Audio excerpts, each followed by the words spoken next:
posed by Blue Skull 1 says, when should you age up really? I used to play a lot of StarCraft 2 a few years ago, and now I'm returning to RTS with Age of Empires 4. However, I'm having some problems on when to actually age up. For me, probably a bias from StarCraft, I'm used to constantly pumping out units out of the barracks and always aiming to spend all my resources as soon as they are available. So basically, I'm always running very low on food and gold. Even though I attack and harass my opponent, it's very hard to pull off a killing blow. He goes on to explain some of the issues he's having, but I love this question because I also come from StarCraft. I've been playing StarCraft for about 2 decades now, since I was 10 years old, and I struggle with the same thing. Being a new Age of Empires 4 player, I've been playing for about 3 weeks, as you've seen on my stream, with my brother and with my good friend. And we although we've played a lot of RTS in our life, we're new to the Age of Empires franchise, and it's very different. I mean, I thought coming into Age of Empires that I would be able to apply all my skills from StarCraft, my skill set, my macro, micro. Oh, it's easy. It'll be no problem. But there are a lot of problems when you're coming into Age 4 because it's its own beast. It's a totally different experience, totally different game. The mechanics are different. The economies are totally different. The technologies are a lot more, I would say, particular. Like, there's just so many upgrades, so many different techs, and those have a huge impact on how you approach the game. So this is a great question, and just to kind of clarify to players who are Age of Empires veterans, in StarCraft, sort of the issue that this poster is making is that you're incentivized to tech, expand, and be making units constantly. If you don't, you're dead, right? I mean, there's little corners you can cut, but generally speaking, you need to be producing units at all times out of all your production, and then whatever's left over you use to tech or expand, or vice versa, right? But there should be no pooling of resources. You need to be clean on your macro. So for example, if you're trying to expand, you're cutting corners, you're reducing your production of units, right, for a temporary period of time, but that leads into a powering, right? You slap down, let's say you expand early, and then you slap down 5 barracks and start pumping out units from that point on, or vice versa, where you're pumping out units constantly and only expanding when you have a little bit left over, little resources that accumulate. Whereas in Age of Empires, those ideas still exist, and they're very useful because they apply to certain situations. The game's teching to the next age is very different from other RTS games. So this first response here says you're approaching it wrong, and you got to assume this guy's an Age of Empires veteran. I mean, anyone who starts off with this definitive statement knows what he's talking about. But it's also Reddit, so who knows? But let's go and see what he says. When attacking, how much of an economic disadvantage can you put them at? How many villagers can you disrupt or kill? How much terrain with resource advantage can you cross and now hold? Once you have these intermediate objectives, no reason to produce more units. As you refine your ability to secure these outcomes, you'll get better at knowing how many units to produce and stop sooner. This means you'll be able to age up at the opportune moment, right? So I thought this was a generalized response, but it was very good. Like, when attacking, he's prefacing this, how much of an economic disadvantage can you put them at, right? So let's take the attacker's approach. If you're an aggressive player, if you're the attacker in a situation, right, you have a timing. Let's say you're going to push out with 5, let's say you're playing the French, you're going to push out with 5 Royal Knights, okay? And let's say that timing is 7 minutes and 30 seconds. It's probably around there, but I'm probably off by a little bit. So let's just say for hypothetical sake, 7 minutes and 30 seconds, you're going to have 5 Royal Knights. Well, you have to account for what your opponent's capable of. Can he defend that at 7 minutes 30 seconds? What will he need to defend that at that time, right? How much damage can I do? What if he puts up walls, right? Is it a lost cause? Is this opening? Is this aggressive strategy viable? Does it make sense? Is it going to put me behind too much against my opponent if he's able to hold and also macro, right? If he didn't spend his resources on units and still survived, well, now I'm behind, right?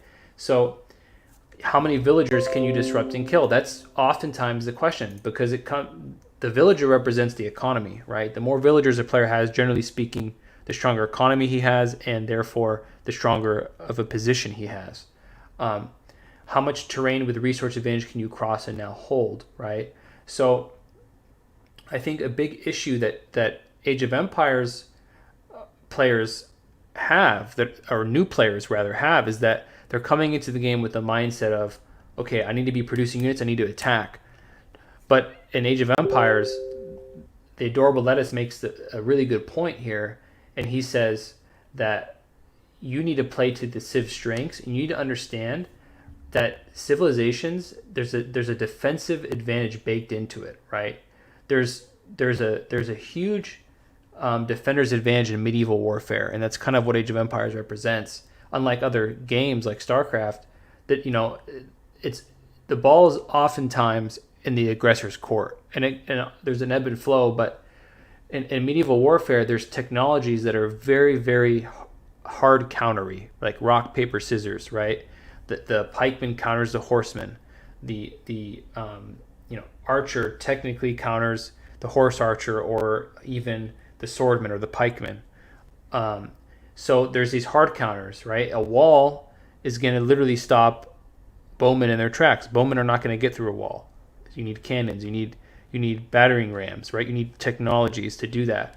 So good players know how to cut corners. They know if you're rushing bowmen as the English, all they need is walls to defend. They don't need to outproduce you, right? They don't need to match you.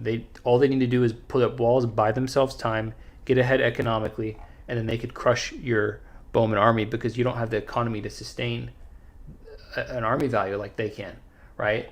So I thought this was a really interesting post, especially for StarCraft players. I mean, I really sympathize with Blue Skull, the original poster, because I have the same issues coming into Age of Empires. It's a totally different game, and you have to approach it on its own terms. So for me, you have to balance.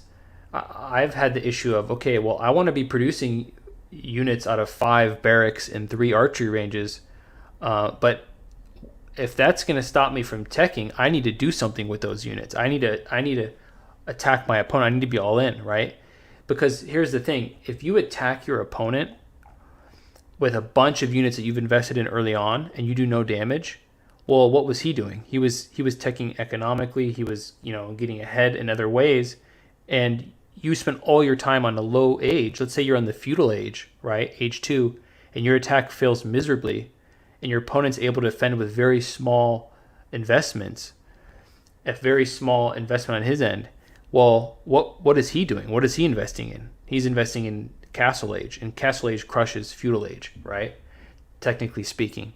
So there you have to approach it that way. If you know your opponent, sort of to answer Blue Skull's question is, right? If you know your opponent, let's say, is China, right? And he's trying desperately to get to the Imperial Age, and you've scouted and you've seen that he's teching, he's going for economic or defensive landmarks. He doesn't have high production buildings. You don't need to be producing a bunch of units, because attack isn't coming. What are you trying to defend, right? It's like you're investing in a bunch of units that you're not going to attack with, and you're not going to get attacked by anything. Well, what purpose do they serve?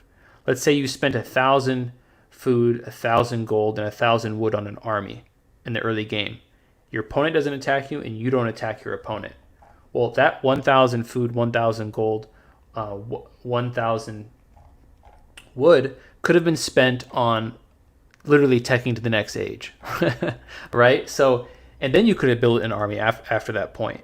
But it's all about momentum. It's all about scalability, right? You want to the things you do early on ripple effect into the game as it progresses, into the mid game, into the late game. So the early setup, the early foundation is crucial, right? Generally speaking, in RTS games, if you want to be aggressive, there's no lukewarm approach, right?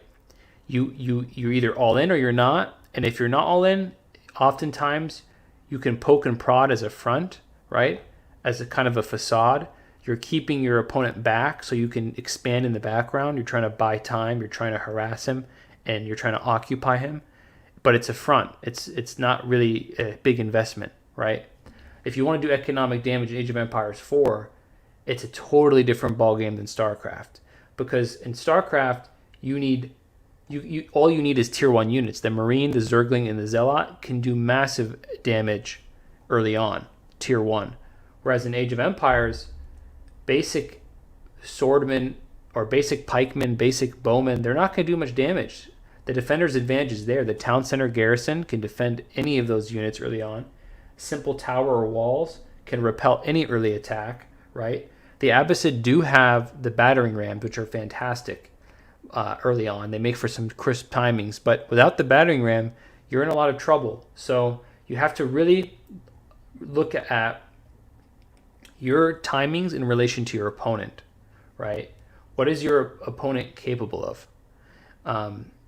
And here it says, Age of Empires 2, Age of Empires 4, there's a lot of defense baked in. So tech is required for attacks to realistically do much damage, right? So this is sort of the same point. You need the technology to deliver those finishing blows or definitive blows, right? If an attack is executed, it is only able to be limited in scope, say, to push a player temporarily off a certain resource.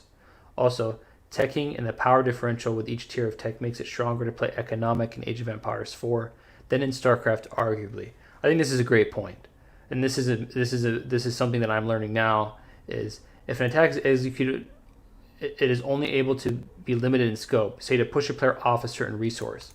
So let's say you're playing the Mongols and you have Mangudai, and you know the Mangudai are not going to do structural damage to buildings, right? And you know you can't deliver a death blow. Simply rushing your Mangudai in, scaring your opponent, let's say you kill a couple of his villagers, but you force him off the worker line. Let's say you force 20 of his villagers off wood to run back into the town center. Well, yeah, you haven't done serious economic damage, but that's damage. You're stressing your opponent. He's spending his time in APM, his actions per minute, pulling his units off the worker line. He's no longer mining that resource, whether it's gold or wood in this case. So you're doing damage. You don't need to deliver that death blow like in another game where you have to close the game out immediately. Age of Empires is much more of that push and pull. It's a game of hard counters. It's a game of pieces and kind of like a chess match. You have to allow for that nuance of, yeah, I didn't deliver a death blow, but I got ahead in one small way, and I'm going to keep building upon that advantage, right? So you could turn it into a methodology, right? So your Mangudai can come in every couple minutes, scare him, force him off, and that incremental economic damage that you're doing adds up. So that's it. It's good to have good practice, good methodology, a structured mindset, a checklist of things as a player you want to be accomplishing, right? Ex-StarCraft player here, Crabzilla. I also had trouble with this. I mean, I can relate to these guys. I have the same issues as a StarCraft player. Most of the times you want H2 ASAP. This one is easy. Just optimize your early build order around it. Yeah, this is a good point. I mean, Dark Age rushes exist. You have to be very good to do them and know what you're doing. But generally speaking, he's right. Most of the time you want to hit H2 immediately. And why? Why is he saying this? Well, oftentimes, most players and most civilizations aren't capable of killing you at that early timing anyways. The factions are not set up. The game is not set up for those crazy early rushes where you just die in the Dark Age, right? There's a build-up, and that build-up is simply getting resources. So don't waste time building barracks or building structures that are not going to help you tech to H2 as soon as possible, unless you're doing something really specific, right? So take advantage of the fact that you know an attack isn't coming early and get ahead in little areas.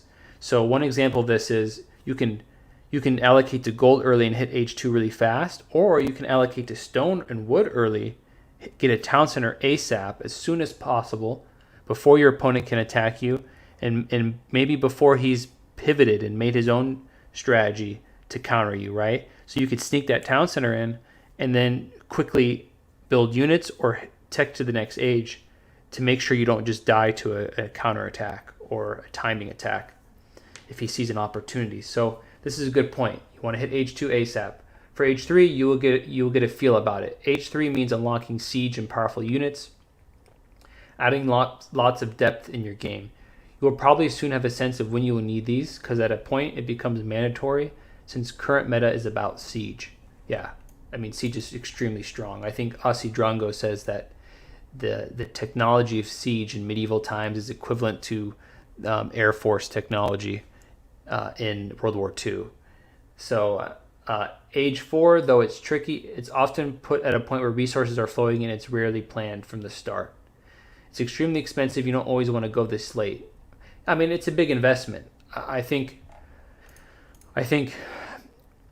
making these tech ages from 3 to 4, right? From 2 to 3 is relatively obvious, but from 3 to 4 is a little trickier, because from age 3 to age 4 is 2,400 food and 1,200 gold. If you have just spent that many resources on hitting age 4, and mind you, your opponent gets notified when you hit age 4 immediately. So he knows immediately on his screen it says that you hit age 4. Basically, you just spent 2,400 food and 1,200 gold on that technology. If he has been investing that many resources, that equivalent resources, in an army, and it decides to attack you at that same time, you have to account for that. I mean, that's a big timing attack. That's a big push. How do you, who has spent his resources in something completely economical and technology-based, defend an army of that size? And that's the balance, right? You have to be able to balance that. Maybe you have walls in place. Maybe you got ahead earlier in the game and you delivered some damage to him, and now you can take the liberty to tech to age 4 because you know he's trying to play catch up. So there's all these factors that play into it, and I think it's another great point. But if you're a timing attack player, look for those timings. If it says, oh, your opponent just hit age 3, and you've been building an army in age 2 for the whole time, well, that's your opportunity to attack, right? So this blade says, this is a problem I had when starting Age of Empires 2. One thing you have to realize is that it's okay to save an age, especially if you're in a good position. If you did damage with raids, know your opponent has a little army, then you should cut unit production and age. Right, yeah. So you're just looking for your capability versus your opponent's, right? Know your timings. I think it's really important to understand on both sides of the coin your timings in relation to your opponents. So if you're a macro-oriented player, if you're a defensive-minded player, if you want to play for the long haul, and let's say you're playing China, right? Well, you know your capabilities, right? You know what it takes to hit age 2, 3, and 4. You know how many resources you need. What makes multiplayer difficult is you now have to account for your opponent's strategy. If you're playing China, you want to hit age 3 really fast, right? But your opponent's playing the Mongols and he wants to attack you really fast. You have to know exactly how many resources you need to allocate to defense, either army units, walls, towers, and in synergy and alignment with teching as well at the same time. Because it's very much a game of rock, paper, scissors in some way, although there's so much variables that are added to the game.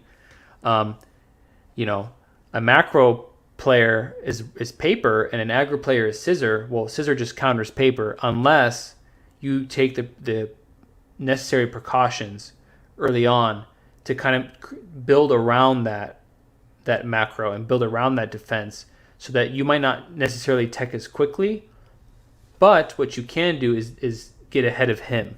It's all you need to do. You don't need to get the fastest age 3 timing. All you need to do is get ahead of your opponent. And that's the key. You have to play your opponent, right? If your opponent's investing crazy in aggro and a huge army really early, and you're like, oh man, all I want to do is hit age 3 in 10 minutes. Well, you might hit age in 12 minutes and take the precautions to defend, and you're still ahead. And that's all that matters, right? So I think it's really important to know your timings, what you're capable of, but also know your opponents. Look at the timings. What are the French capable of at 6 minutes, at 7 minutes?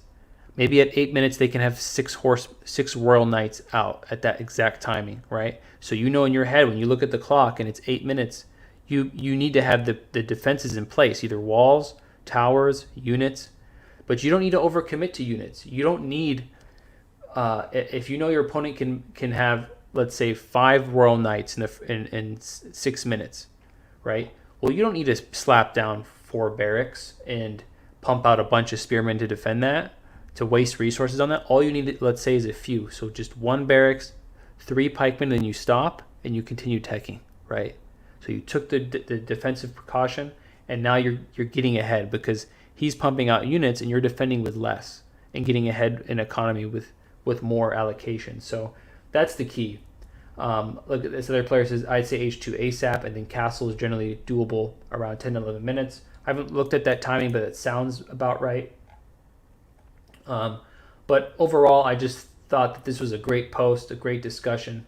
And really, it's important for StarCraft players early on. I mean, I sympathize with StarCraft players. I come from that community. A lot of us are excited about Age of Empires. This is literally the first AAA studio RTS game since 2010, since StarCraft 2.